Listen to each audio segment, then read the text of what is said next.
Hello everyone, this is me Shreya this side. Welcome to my YouTube channel. आज की video में हम Cramer's rule for 3 variables पढ़ेंगे।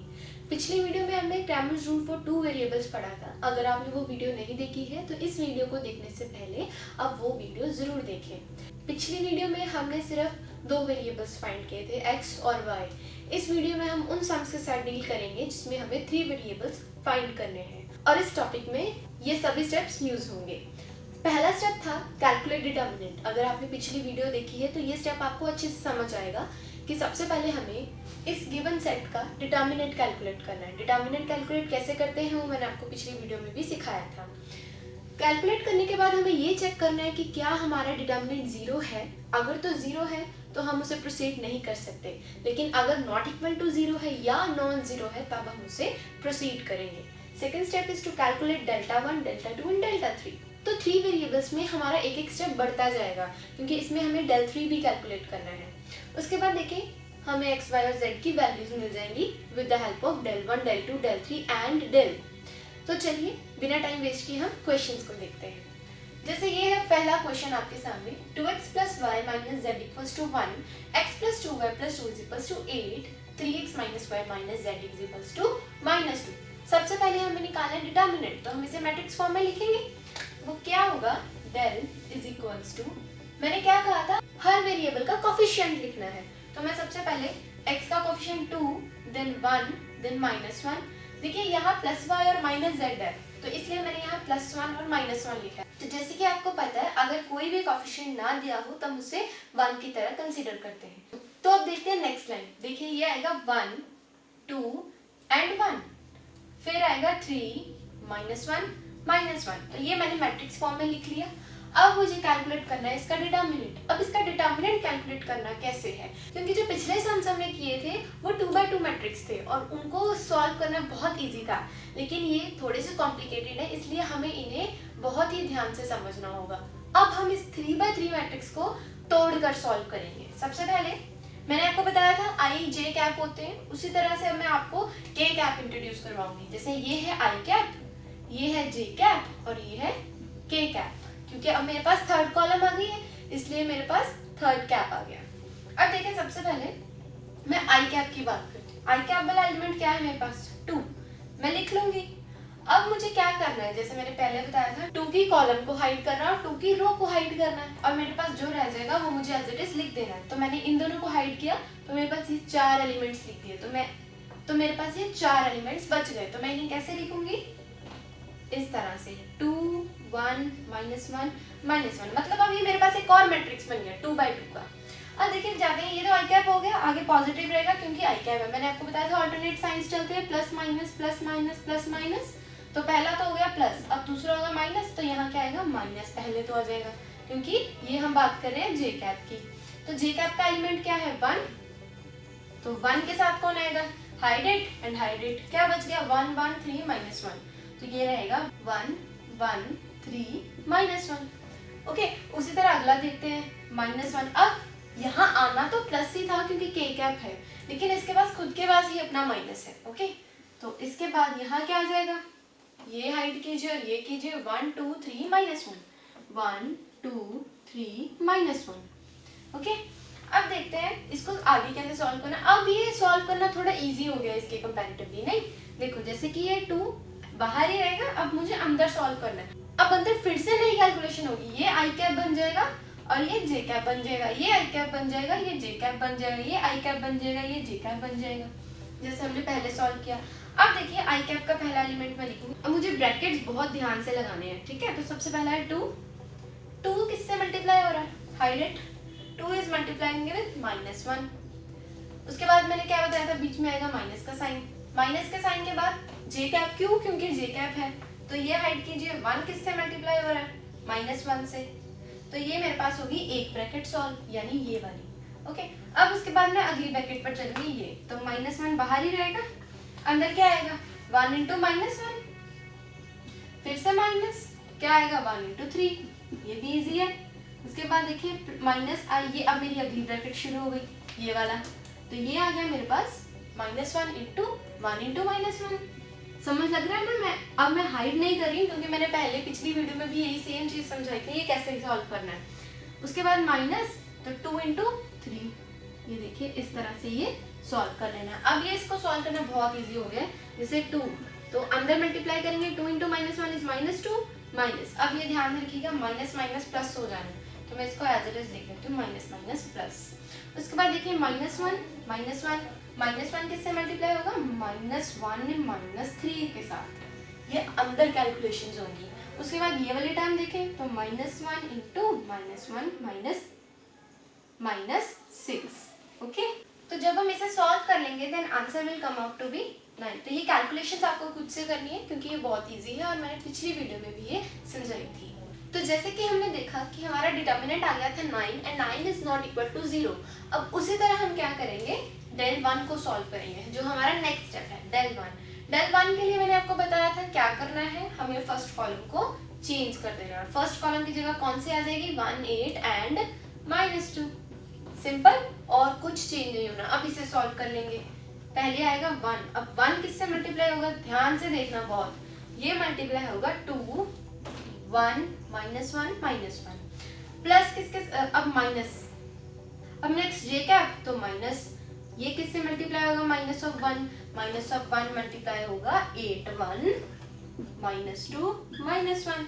Okay, उसके बाद देखिए के कैप के लिए मुझे चाहिए प्लस, तो +1, लेकिन ध्यान से देखिएगा यहाँ क्या है? -1, तो प्लस माइनस क्या हो गया?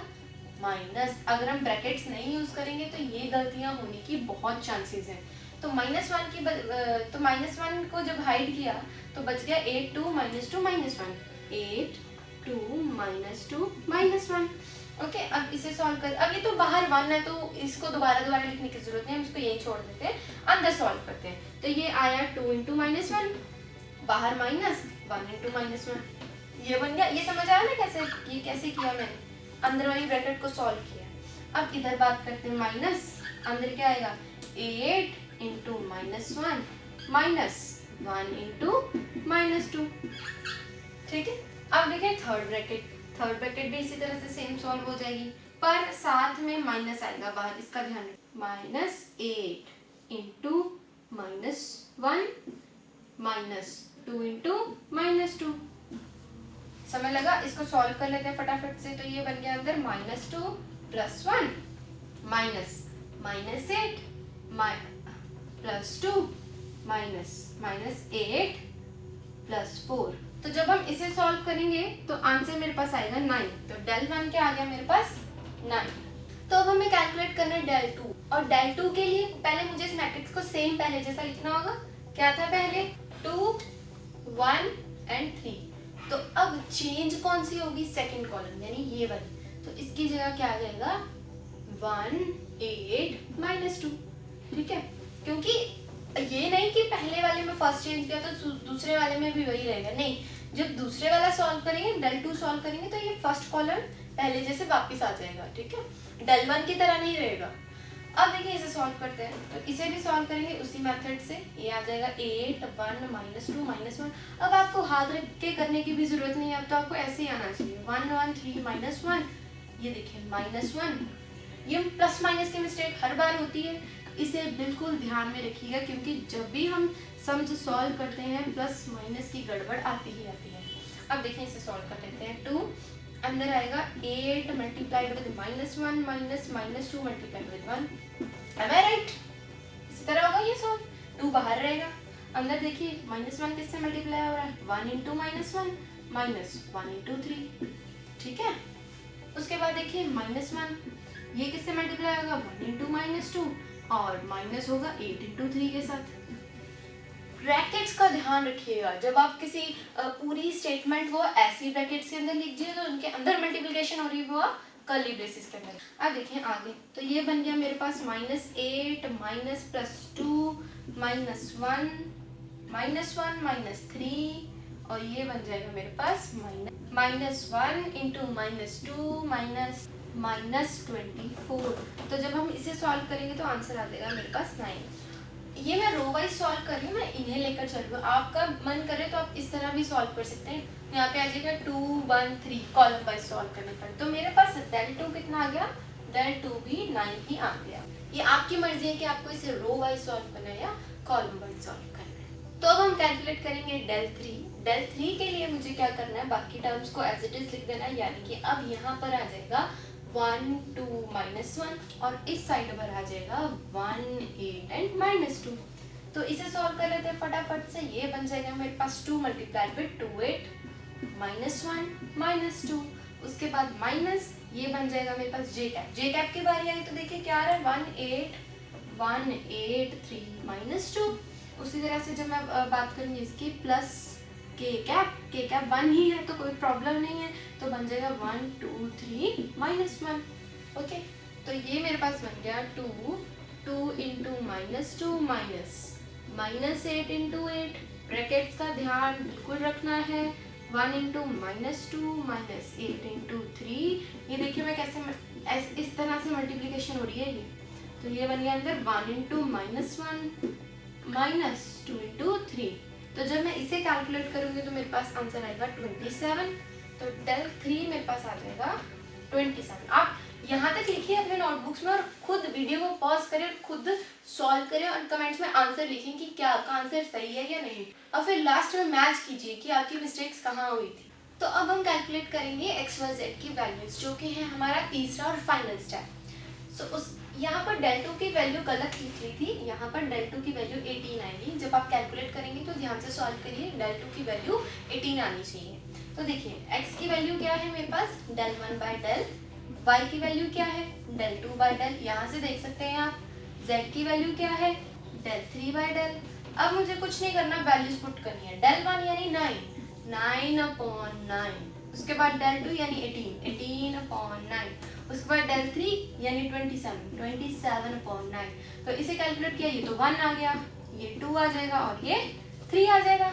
तो मेरे पास x y z की क्या वैल्यू होगी 1 2 3। तो मैं इसे लिख सकती हूँ 1 2 3। अब देखिए अगर आपको चेक करना हो कि आपका आंसर सही है कि नहीं, तो आप x y z की वैल्यूज इक्वेशन में किसी भी इक्वेशन में पुट करके देख लीजिए, आपको पता चल जाएगा अगर वो सेटिस्फाई करेगी। फॉर सपोज मैं ये इक्वेशन उठाती हूँ 2x + y - z, तो मैं इसमें वैल्यूज पुट करती हूँ 2 × x यानी 2 × 1 प्लस y क्या है मेरे पास 2, उसके बाद है माइनस z क्या है 3। सॉल्व करें क्या आता है 2 + 2 - 3 यानी 4 - 3। आंसर आ रहा है मेरे पास 1। तो क्या इसका राइट हैंड साइड 1 है? जी हाँ, यानी कि हमारे एक्स वाई जेड की वैल्यू सही है क्योंकि इसने इक्वेशन को कर दिया है सेटिस्फाइड। तो चलिए अब हम देखते हैं सेकंड क्वेश्चन। ये है मेरे पास सेकंड क्वेश्चन की इक्वेशन, फटाफट से निकालते हैं इसका डिटर्मिनेंट। डिटर्मिनेंट क्या आएगा इसका, पहले तो मैं मैट्रिक्स फॉर्म में लिख लूँ 2 3 -1 -1 3 -1 3 -1 1। ये आ गया, तो ठीक है, ये हुआ आई कैप, ये जे कैप और ये के कैप।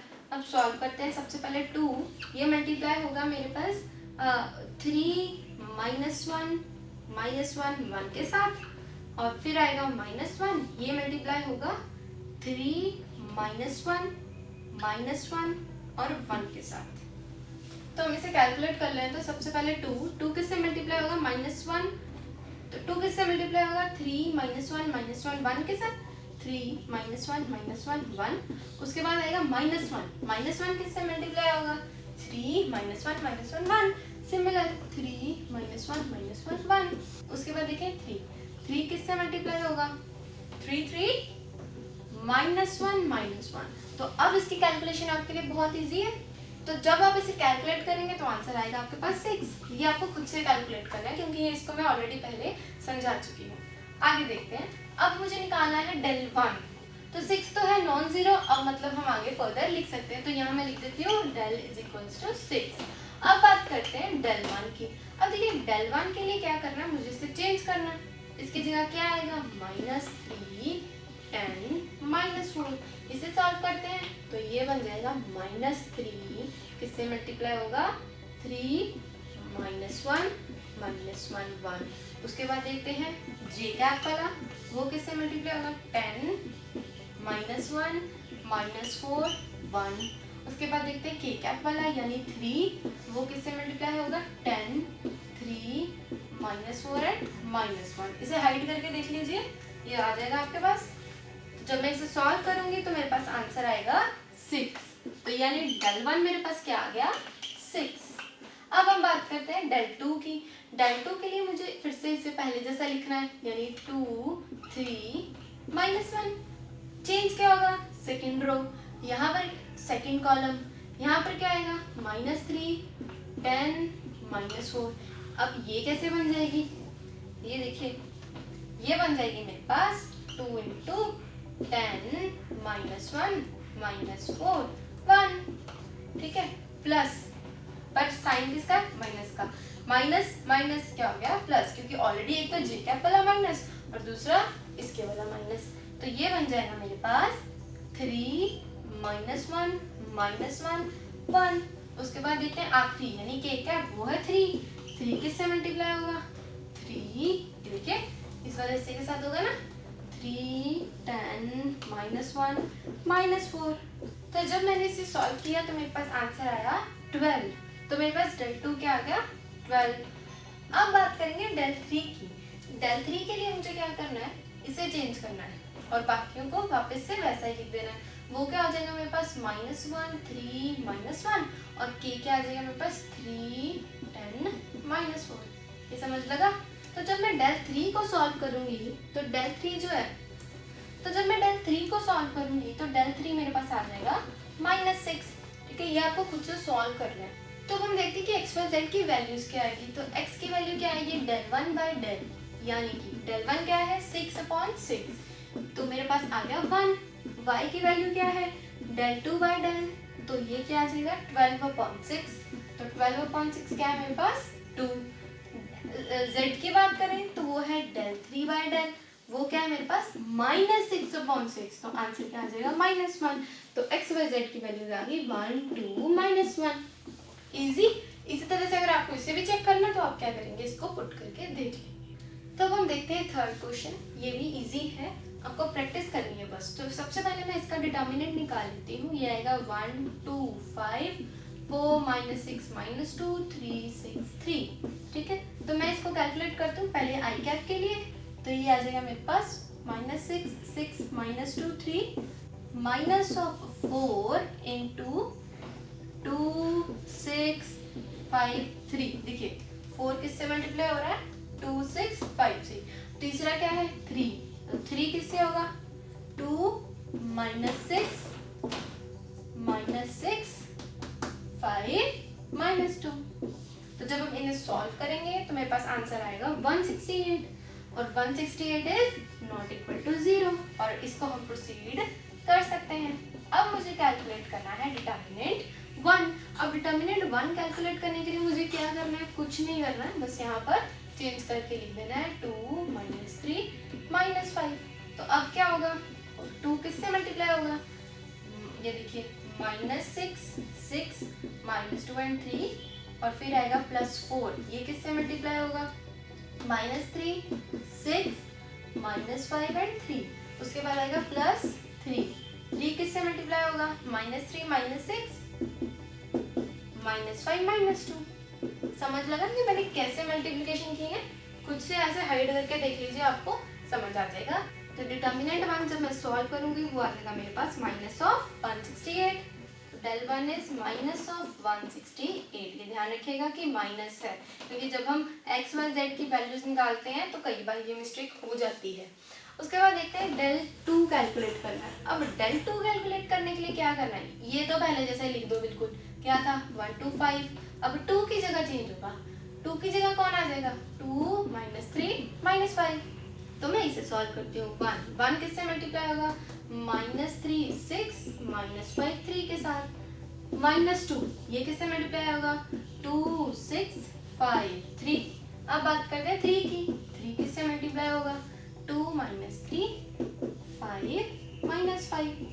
ओके, तो जब मैं इसे सॉल्व करूंगी मेरे पास आंसर आएगा 84। तो del 2 इज 84। ये मैं कैलकुलेशंस नहीं कर रही हूँ, मैं बार बार कह रही हूँ ये कैलकुलेशंस आपको खुद को करनी है, ठीक है, क्योंकि मैं ऑलरेडी ये बहुत बार समझा चुकी हूँ। तो बेटर है आप खुद से सॉल्व करें, आपको इजीली समझ आएगा। अब देखते हैं del 3। del 3 की बात की जाए तो मुझे सेकेंड कॉलम को पहले जैसा लिख देना। सबसे पहले 4 -6 -2, चेंज किसे करना है थर्ड को, यहाँ आ जाएगा 2 माइनस 3 माइनस 5। डेल 3 है तो फिर कर लेते हैं।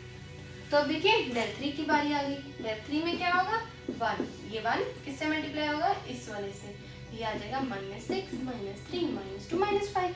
माइनस ऑफ 4 किससे मल्टीप्लाई होगा ये वाला, माइनस क्यों लगाया ये जे कैप था, तो ये आ गया 2 माइनस 3 5 माइनस 5। उसके बाद देखिए 2 प्लस 2 वाला, ये किससे मल्टीप्लाई होगा 2 माइनस 6 5 माइनस 2, ये वाला। ठीक है, जब मैं इसे सॉल्व करूंगी आंसर आएगा मेरे पास 56। तो डेल 3 आ गया मेरे पास 56। तो अब हमें निकालनी है एक्स वाई जेड की वैल्यूज। ये तो बहुत इजी है। एक्स देखिए डेल 1 बाई डेल, वाई है डेल 2 बाई डेल, जेड है डेल 3 बाई डेल। वैल्यूज क्या है पुट करते हैं। डेल 1 है 1 माइनस ऑफ 168 अपॉन 168, डेल 2 है 84 अपॉन 168, ये फ्रैक्शंस में आएगा क्योंकि डिनोमिनेटर बड़ा है। तो डेल 3 है मेरे पास 56 बाय 168। तो ये तो बिल्कुल इजी है, -1 आ जाएगा और ये आएगा 1/2 और ये आएगा 1/3। ओके, तो इसी के साथ मेरे को एक्स वाई जेड की वैल्यूज मिल गई, -1 1/2 1/3। तो मुझे लगता है कि हमें क्रैमर्स रूल काफ़ी अच्छे से समझ आ गया है कैलकुलेशंस करके। पर आपको सेल्फ प्रैक्टिस ज़रूर करनी है, क्योंकि ये जो हो रहा है ये सिर्फ एक फिल्म चल रही है आपके सामने। असली एफर्ट्स तब लगेंगे जब हम खुद उसे सॉल्व करेंगे। तो आप कॉपी पेन उठाकर खुद सॉल्व कीजिए। मैथ्स बिना कॉपी पेन के कभी सॉल्व नहीं होता है। तो ये जस्ट आपके लिए एक आइडिया था कि हमें कैसे सम सॉल्व करने हैं। तो अगर आपको आपके और सम सॉल्व करने में कोई भी डाउट आता है तो आप प्लीज़ कमेंट्स में पूछ सकते हैं। और जैसे कि हमें पता है क्रैमर्स रूल बहुत इंपॉर्टेंट कंसेप्ट है +1 +2 में, इनफैक्ट BCA या BSc में, in fact BCA BSc IT BBA her classes में हमें क्रैमर्स रूल का कंसेप्ट आता ही आता है। तो ये आपको, तो इसकी नॉलेज आपको ज़रूर होनी चाहिए। तो अगर आपको वीडियो हेल्पफुल लगी हो तो प्लीज़ वीडियो को लाइक करें, चैनल को सब्सक्राइब करें और अपने डाउट्स कमेंट्स में ज़रूर पूछें। Thank you and have a nice day.